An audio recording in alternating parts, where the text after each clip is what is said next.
नमस्कार, मैं हूं अर्णिमा द्विवेदी और एनसीबी के निशाने पर अब हैं देवों के देव महादेव की lead actress Preetika Chauhan. Narcotics control bureau ने हाल ही में प्रीतिका चौहान को अरेस्ट किया है मारिजुआना नाम की ड्रग का परचेज करते हुए, मारिजुआना नाम की ड्रग खरीदते हुए। जी, एनसीबी के निशाने पर फिलहाल बॉलीवुड और टेलीविज़न इंडस्ट्री के काफ़ी स्टार्स हैं।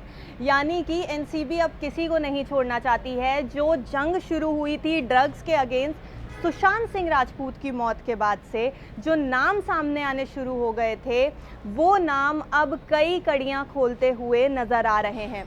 एनसीबी के निशाने पर फिलहाल टेलीविज़न इंडस्ट्री के कुछ ऐसे नाम हैं जो कि हर घर में एक जाना माना चेहरा बन चुके हैं।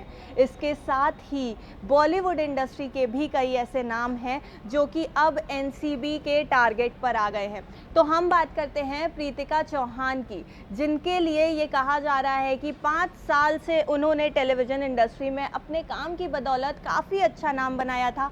सीआईडी, सावधान इंडिया, देवों के देव महादेव, ऐसे कई शोज़ वो करती हुई नज़र आई थी। तो एनसीबी के निशाने पर अब वो एक्ट्रेस हैं क्योंकि उनको मारिजुआना नाम की एक ड्रग खरीदते हुए एनसीबी ने वारसोवा से अरेस्ट किया है। इसके साथ ही एनसीबी के निशाने पर कई ऐसे लोग भी आए हैं, कई ऐसी कड़ियां भी जुड़ती हुई नज़र आ रही हैं टेलीविज़न इंडस्ट्री की। हम लोग ने देखा था कि बॉलीवुड के तो कई बड़े नाम सामने आए ही थे, अब टेलीविज़न इंडस्ट्री के भी कई बड़े नाम एनसीबी की लिस्ट में शामिल हो गए हैं। जो शुरुआत हुई थी सुशांत सिंह राजपूत की मौत के बाद से नाम आया था कई बड़े चेहरों का। रिया चक्रवर्ती भी इस केस में आई थी, नाम आया था उनका भी सामने। इसके बाद अब एक एक करके जो कड़ियाँ खुल रही हैं उसमें न सिर्फ बॉलीवुड बल्कि टेलीविज़न इंडस्ट्री के कुछ ऐसे चेहरे जो कि हर घर में अपनी एक पहचान बना चुके हैं, वो भी अब सामने आते हुए नज़र आए हैं।